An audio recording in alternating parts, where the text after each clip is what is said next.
Thank you, Councilor Wadiola. We have two presentations for the study session tonight. The first is discussion of in-person and virtual meetings. I'd like to invite Roger Tinklenberg, City Manager, to make the presentation. Thank you, Mayor.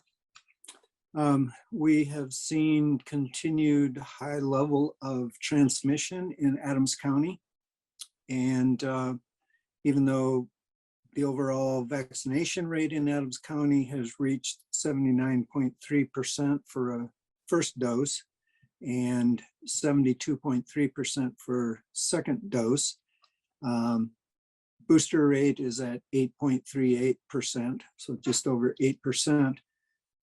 We have seen at least one breakthrough case among city staff, and we continue to have city staff who are needing to quarantine because of exposure in their home or personal life.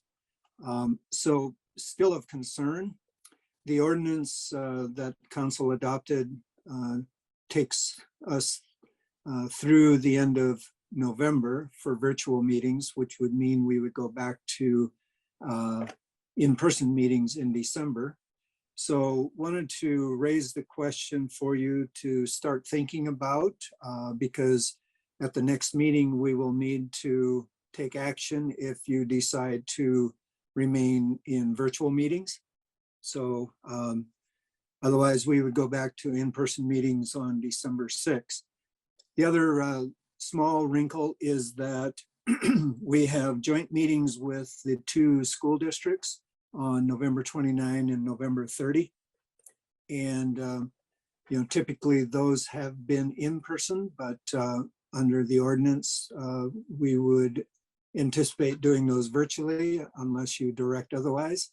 So really have two questions for you. One is, do you want to continue with virtual meetings? Well, I should say, do you think we should? I think none of us want to continue with virtual meetings, but at the same time, we do have still a high transmission rate in Adams County. So should we stick with virtual meetings? And then the question would be for how long? And then the secondary question is what to do with the two school district meetings that we have coming up at the end of the month. So first, do you think we should continue with virtual meetings?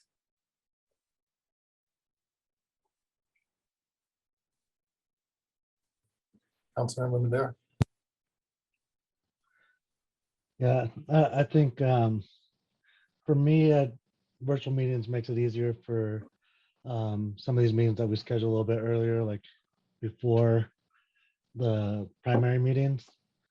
But if we do go back in person, I just ask that we remove those shields because I can't hear anything on my side of the dais when we're in person. So, if we do go back in person, need those gone, or we need better sound or something, because yeah, the in-person is really hard to hear people when you're on that side of the dais with the shield. Councilmember Grimes. Thank you, Mayor. I would be in favor of coming back to in-person meetings, as well as some of us already have those clear walls down, barriers down, but would support Councilmember Madera's request for the same reason he stated. I just think the rest of our lives are back in person largely, and other municipalities are back in person, the county's back in person. It just seems like we need to be back in person, and each person take precautions as they feel necessary. But I'm certainly in favor of coming back. Councilmember Noble. Could you help us out, Roger, when we are going to be voting on this? And that is to provide us with an audit of other cities around the area. What are they doing in-person meetings? Are they wearing masks in their in-person meetings? Are they allowing citizens into the chambers to observe and also make public comment and testify. I think that would be really helpful in making a decision so that we could see as, and as Councilmember Grimes was pointing out, that other areas are doing so, and they're all dealing with the same numbers that we are. So if we could kind of have, if we could have that information, it would help me make a determination. Thank you. In answer to your question, it would be next week that you would make the decision. But yes, we can follow up on all of the other questions. Good. So then we would have that information available for us before we vote. We will do our best to get that to you. Okay. If there's any help you need, just let me know. Thank you. Councilmember Alan Thomas. Yes, thank you, Mayor.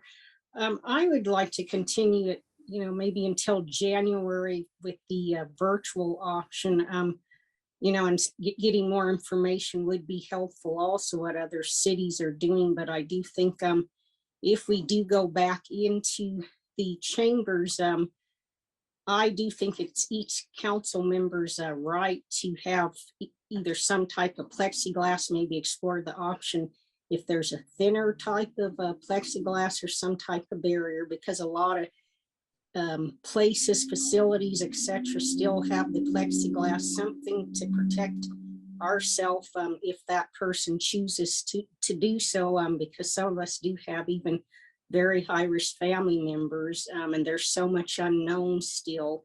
So, I would like more information as well, but, I would like to continue virtual for the school board joint meetings and the meetings until January, and just continue to evaluate, because I think even if 70, in the 70% vaccination rate to me is still low, unfortunately.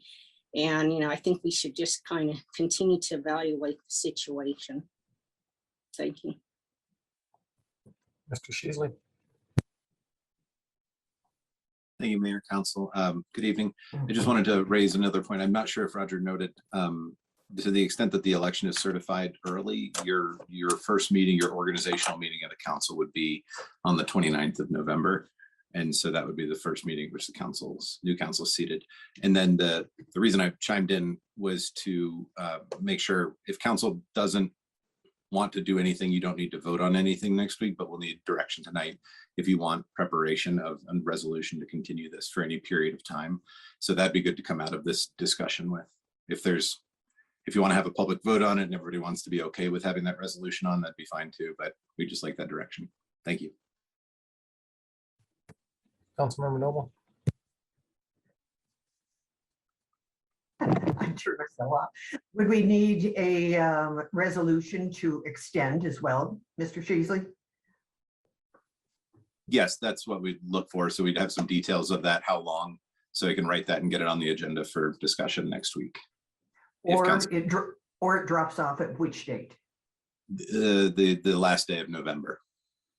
You could also vote alternately to, amend that resolution to stop after the November 22nd meeting as well. So your meetings at the end of the month could be in person if you desired. We could draft a few and have them all up there for you to consider. And I also, Roger, am familiar with other cities that are allowing council members to be remote, that the emphasis is on being in person, but if there's a reason they need to be remote, that's not a problem. I am concerned that we're being asked to make a decision tonight without having facts in front of us. That, for example, what the situation is across Adams County.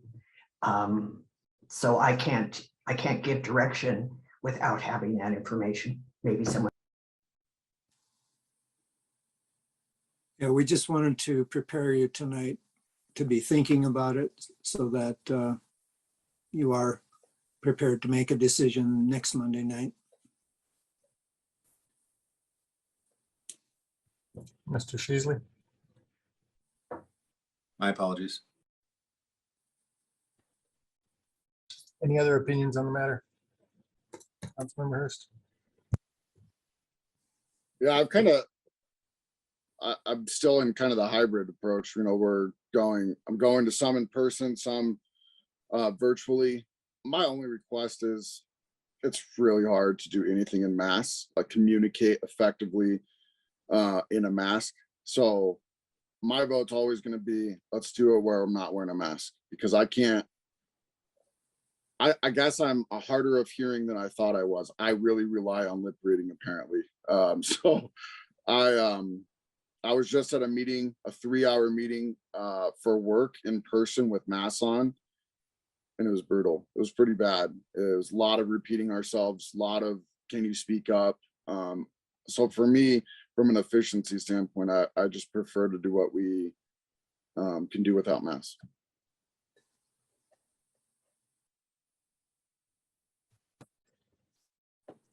Any other opinions?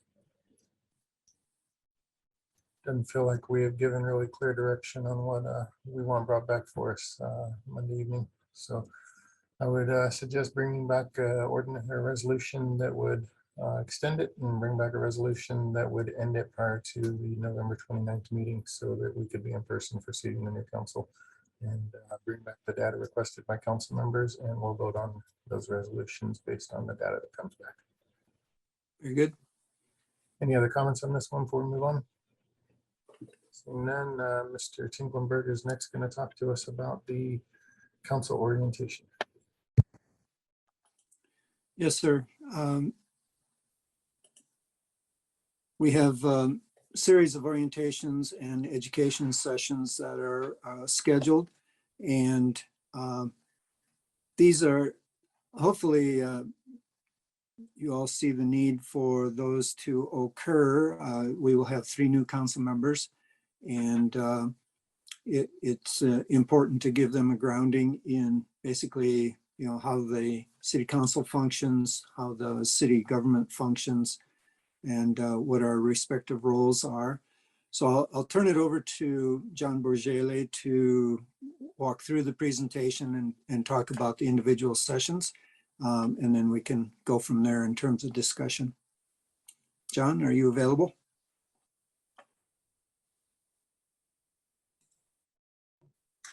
All right. Good evening, Honorable Mayor, Honorable Council members. Let me go ahead and share my screen here.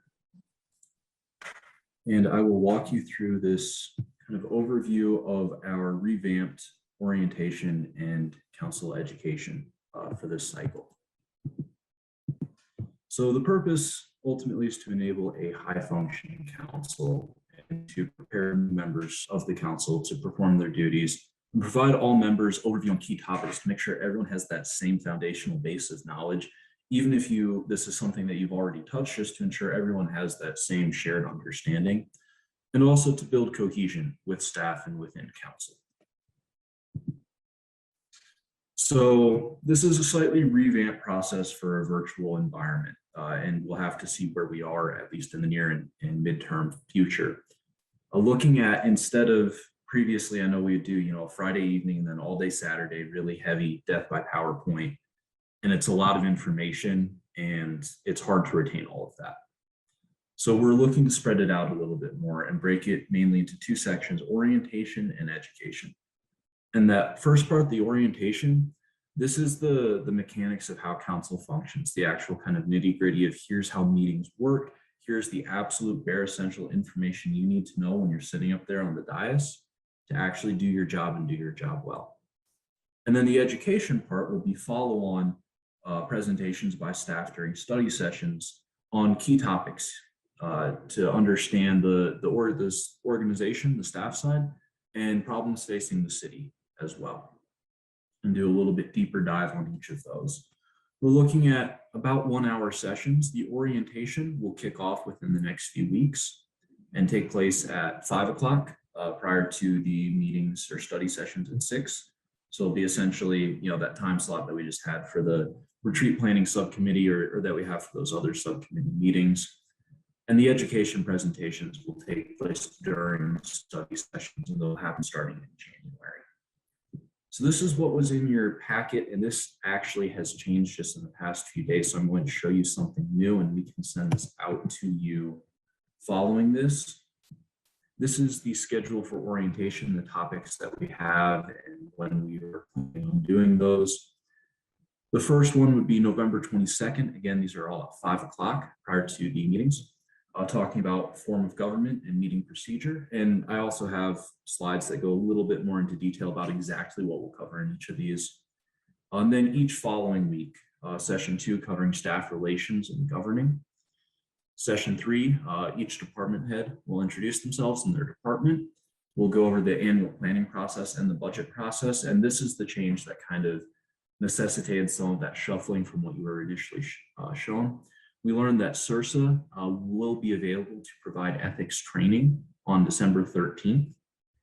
Initially, that was something that staff would prepare and present, but we can have that outside presenter, that those subject matter experts come in and present on that, and then that will be supplemented by the city attorney's office doing a review of council policies.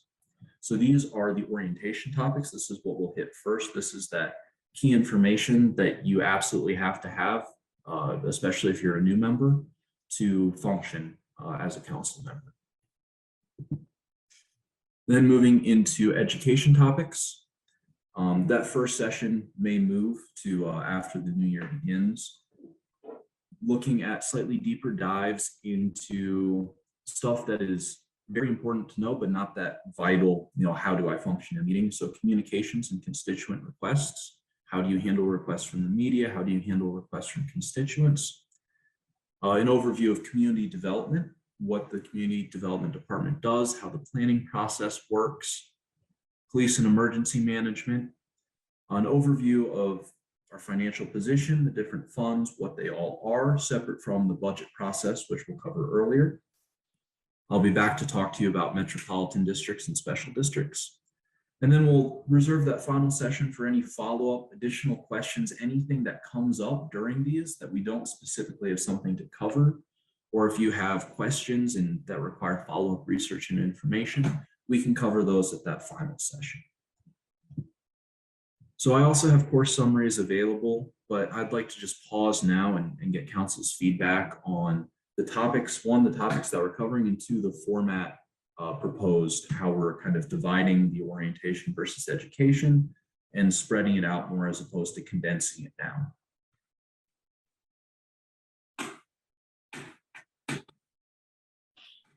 Any questions or comments from council?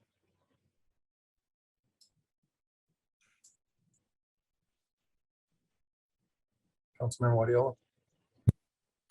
Thank you, Mayor. Thank you, John. The only thing I would suggest if I was coming in new would be an overview of upcoming votes and stuff that we've kind of paused on and tabled. I think when we got in, we got thrown in, and some of the folks coming in might have not heard or seen our videos, and it just kind of like a refresher. So maybe a session of upcoming votes that they will be doing, or at least the packets that you have sent out to us. I think it'd be helpful. It doesn't have to be a workshop, or just these are the upcoming, kind of like the work plan, what Roger does, but with a little bit more information. But everything else, I think it's going to be helpful for them. Thank you for that.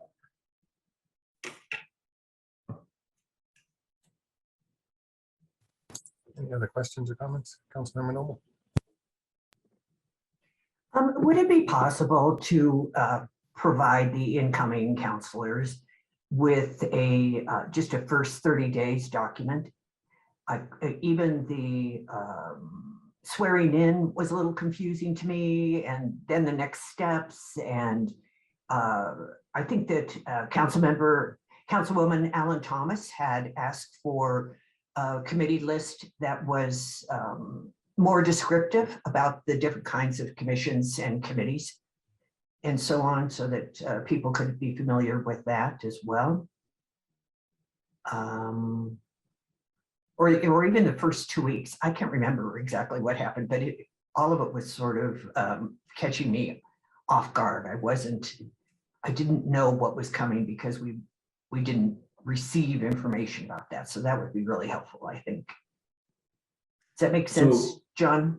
yes, I want to make sure I understand something that goes through, almost day by day, the first 14, 30 days from when you are certified and seated to those council meetings. And that could include what Councilman Guardiola was saying about upcoming votes, packet review, work plan, committee list, what you're actually doing at each meeting, swearing in process, and then also possibly incorporating some of the onboarding, the IT and HR portion of that as well. Is that? That would be good. And what happens at the swearing in, what to be prepared for, invite your family if you wish, all that kind of stuff that you need a friend on the council to be able to tell you to do that. And it would be nice to have it in the material that you send as well. What else was there? Oh, and when the committee assignments occur. Yes, ma'am. That's it. Thank you.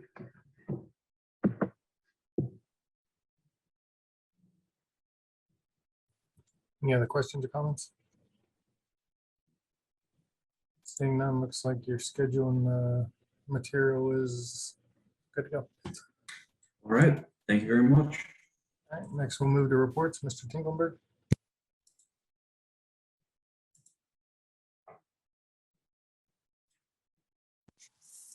Yes, sir. Need to pull it up here. All right.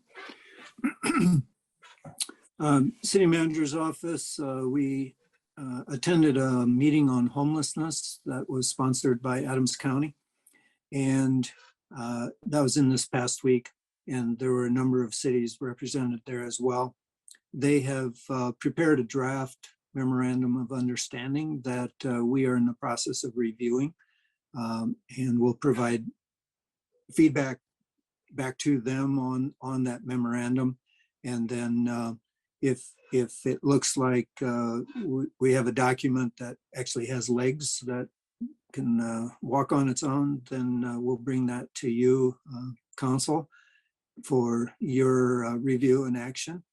And the whole idea is to be able to work together to pool our resources to attack this problem, which is far bigger than any one of us.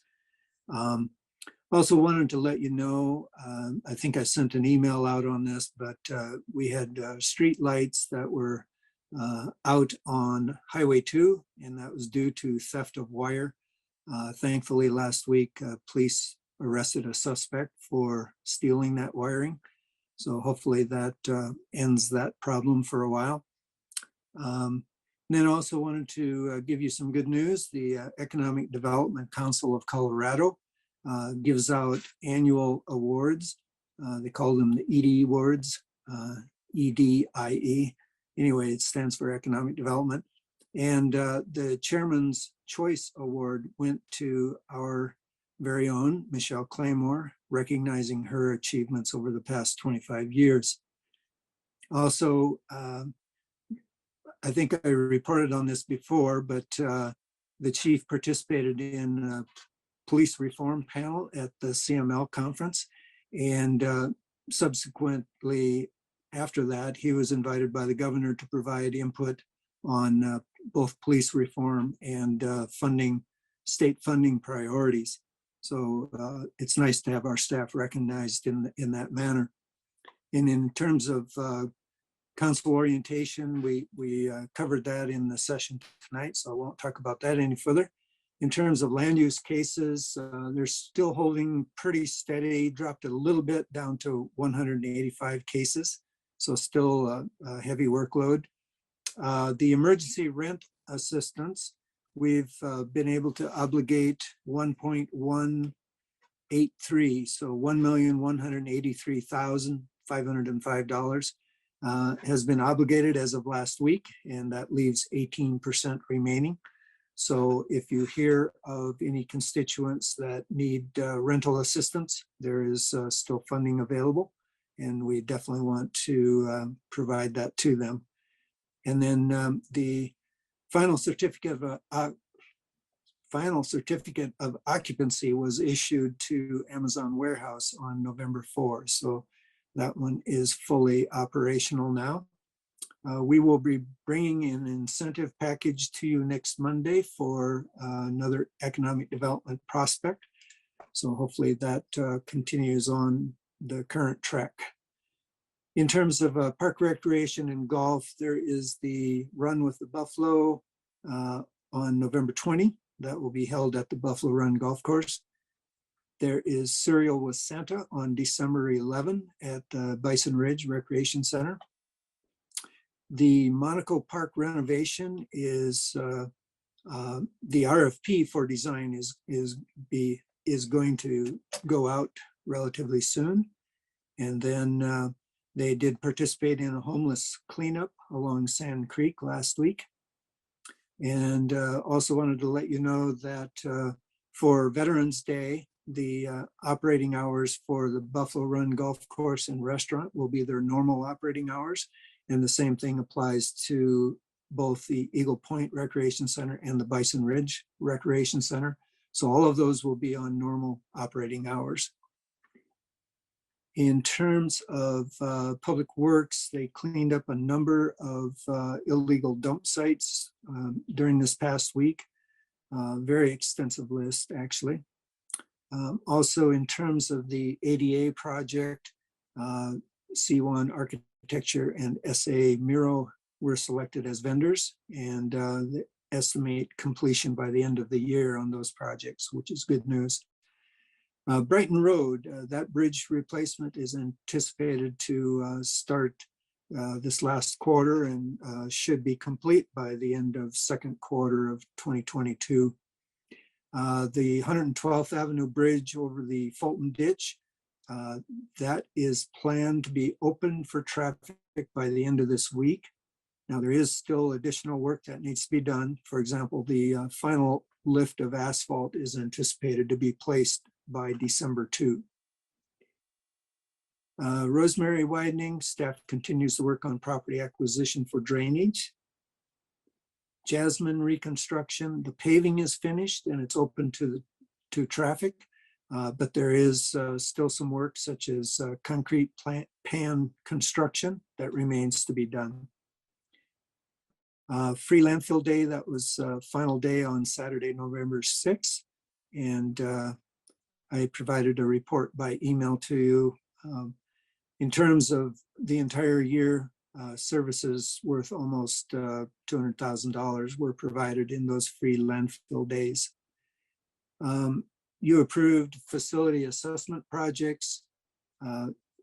Work is ongoing on a number of those projects, and they estimate to be complete by the end of November on all of those projects. So that's good news as well. And of course, fall work continues in terms of, all of the various systems and equipment that has to be prepared for winter. The only other item is agenda review. Dylan or Jordan, if you could bring that up. Thank you. And of course, on November 15, there's a Board and Commission Subcommittee meeting, and that's regarding potential interviews for the Economic Development Council. And then a special meeting on the 15th for the executive session regarding my evaluation. And then the regular meeting, which will consist of one ordinance on consent agenda, and that's for the illegal dumping, and public hearing on Can-Am annexation has been withdrawn. And so there will be no further action on those two items, even though they were held over to November 15. And then we have a resolution, or I'm sorry, no resolution. We have an ordinance on first reading for amending the budget for bulletproof vests, and also an ordinance to increase the total authorized expenditure for leasing of vehicles. When we entered into that master lease several years ago, there was a grand total that was listed for that entire lease, and we're approaching the limit on that. And then under admin business, that would be the expiration of resolution 2021-91, which set up the virtual meetings through the end of November. So that's what we would be acting upon. And then after that, there's a NIGID meeting. But again, that's been withdrawn. So I'm wondering if we even need that meeting. I would defer to the city attorney and city clerk on that. I'll And just then we mention do- that that case has not been withdrawn yet. They've requested that be continued because they're going to refile the other cases. And so they would just continue that for several months. So it'll be a very brief meeting for a continuance. Thank you. Okay, all right. And then following that, we have an ECA GID meeting, and that is to include lands known as the Reunion Commercial Center. That's it for the 15th. And then on the 22nd, we have our first orientation session at 5 o'clock, followed by Urban Renewal Authority meeting and a study session. Any questions, comments on any of that?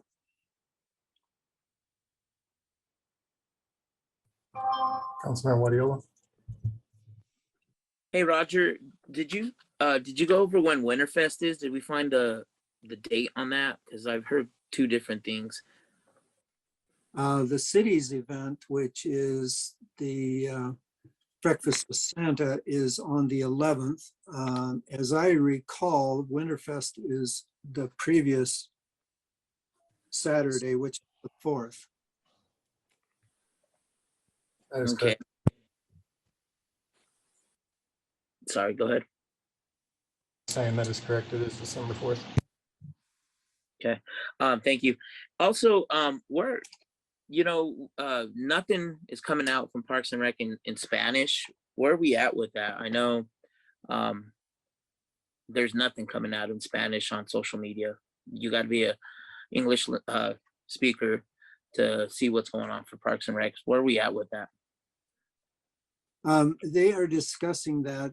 Part of the problem is a lot of the program, what are they called?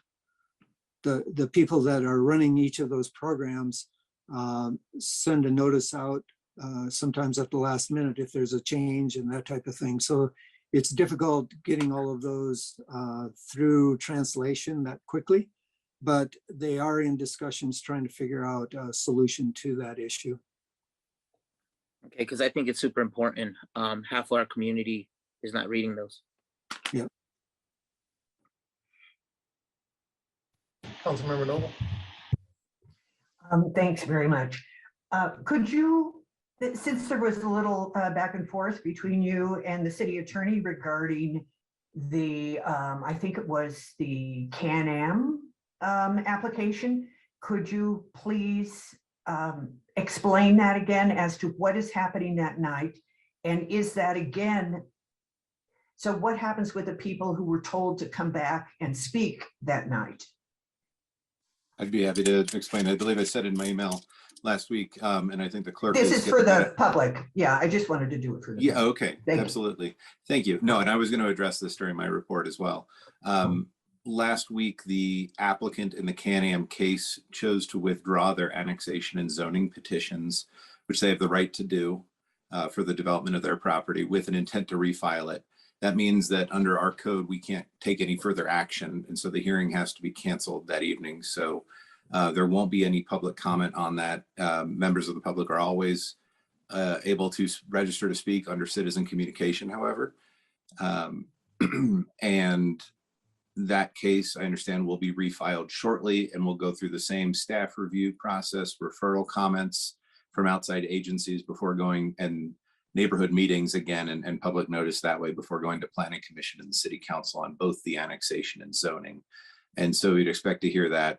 That would probably be back in front of planning commission and the city council sometime in the first quarter of next year, but I can't speak for community development's review times on that. And so the clerk, I believe, has started to, or is planning to this week, reach out to anyone who had registered to speak to make sure they understood there would not be any comment that night or any hearing that night. Correct, Thank- yes.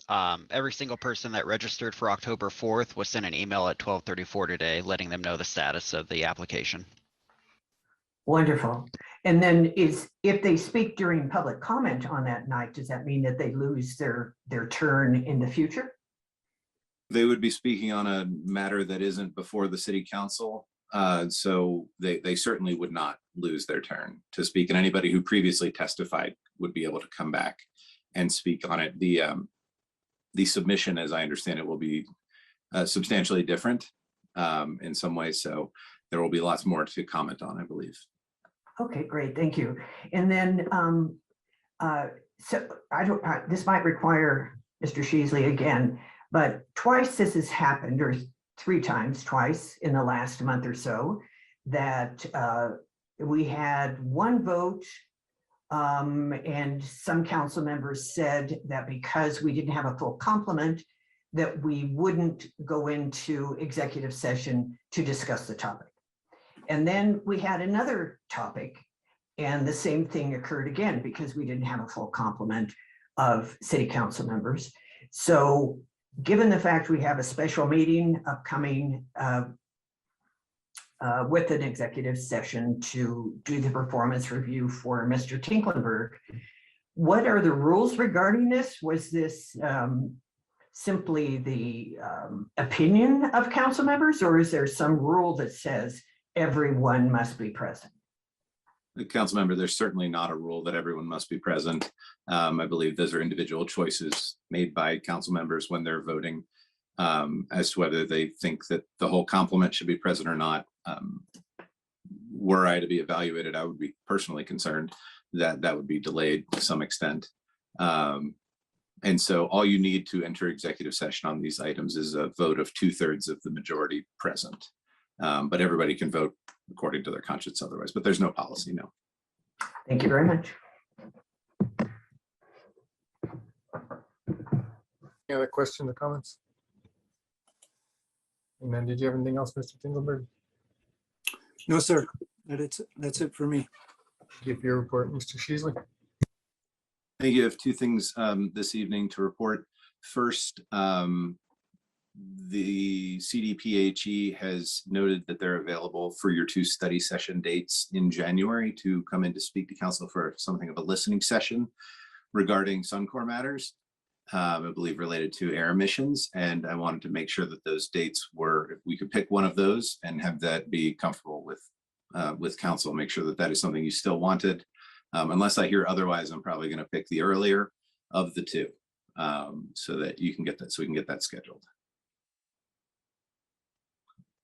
Not hearing otherwise, I'm going to do that. And then the second, I don't have the full details yet, but at the Water Quality Control Commission meeting today, apparently there was some discussion of that the commission would take some action on the petition that was filed regarding Regulation 38 just last week. I believe it was filed on the 5th. They would take some action to determine what they were going to do at all at a December meeting. And there may be a deadline to submit comments on the topic of what they should do with the rulemaking, not on the rulemaking itself, but how they should handle it, I believe. And perhaps on the rulemaking, we'll know more from notice when the commission publishes that. But I wanted to make sure you were aware of that. There would be a very limited opportunity to file something, especially given the Thanksgiving holiday and a deadline probably at the start of December. And so if council does want to submit anything, perhaps like what Adams County submitted in support, that is something that could be brought up at your meeting next week if somebody wanted to put that on the agenda to talk about that. Those are my 2 items. Councilmember Noble. Could we share the letter with everyone that Adams County sent that accompanied the petition?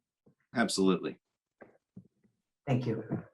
We can send that out, and then you obviously can put, any member can put it on the agenda for next week if they wanted to. We weren't going to do that independently. So if that gets in there, we'll add that in the packet as well, but share it separately. Thank you. Any other questions or comments from Mr. Sheasley regarding his report? Seeing none, thank you, sir. Appreciate your time this evening. Any council members wishing to make a report? Councilmember Hurst. Yeah, I'd like to call out that at this month's E470 meeting, the board voted to approve a toll reduction. It's going to be a reduction each of the next 3 years. It's not as significant as it would have been prior to COVID, but it is does improve the toll rate per mile over the entire corridor, and puts us in a position to where in 3 years from now we can look at more significant toll reductions. It voted unanimously. Every representative for E470 has a goal of reducing tolls. Obviously, as you get more people utilizing the roadway, the idea is to be able to spread those costs. And so that doesn't impact the capital improvement schedule or anything like that. That is a across the board reduction that was planned and very, very well intended. Councilmember Ellen Thomas. Thank you, Mayor. I just wanted everyone to know on Wednesday, November the 3rd, I attended the Northeast Transportation Connections Board meeting. And that was really informative. We learned a lot about transportation equity and highlighted updates. They're really working hard on the Sand Creek trails as well. So that was a really a meeting where I got a lot of information. And then on November 5th, I met with 3 staff members, a virtual Zoom meeting from Waste Connections. And I was really excited to hear that they are trying to open a indoor material recycling facility at 4150 East 60th Avenue. And that's, like I said, really neat project that hopefully they will come to Commerce City and get that business going. And then I just wanted to give a shout out to the Public Works for their street sweeping. A lot of constituents have reached out to me and the residents, especially in the core of the city and in my ward, that they have been doing an outstanding job with the street sweeping. So thank you. That's all I have. Councilmember Noble. Thanks very much. First of all, I just want to acknowledge that we had an election last week for our bonds and also for city council seats. And I don't know how to say it in the best words, but thank you to everyone who participates in the process. It is not easy. And it is not necessarily easy to serve either. That you do so because of your commitment to the community. And I particularly want to acknowledge council members Smith and Guardiola. On Saturday, I attended Celebrating Latina and Latino Leadership in Environmental Justice at Cultivando. It was hosted by several organizations, many moving speeches, a lot of passion, and stories of the impacts of living among toxic industries. So I look forward to all of the work that these organizations are doing and the work that the citizens of Commerce City who were in attendance plan to do in the future. Councilmember Madera. Just wanted to remind everyone that the Veterans Commission is putting on an event tomorrow to help veterans get their benefits through the VA and through other entities that provide benefits. And that's going to be from 4 to 7 at the Bison Ridge Rec Center. So if you know any veterans that haven't signed up for their benefits or have questions about the benefits that they're entitled to, please send them that way. And then I just want to congratulate South Adams County Fire District. I was at their new tower push-in, and they have an amazing facility over there in Irondale where they built a new maintenance center and got a new tower with a ladder to serve some of these higher rise buildings that we're starting to see built in Commerce City. So I want to congratulate them. It was a wonderful event, and proud of the work that they're doing in the community. Any other reports? Seeing none, I have a brief one. Tuesday morning, I was interviewed by CDS regarding issues within our police department. It was not a comfortable interview. Did not appreciate the situation that I was put in regarding that. Today, we had a CB Commerce City Business Professional Association meeting virtually. As was discussed, the Winterfest is on December 4th in the morning. They will not be doing the pancake on a stick this year, unfortunately. They will be sending you home with a cookie, though, and some crafts that kids can do at home. That's all I have for this week. We'll see you next week for our regular meeting. Have a good night.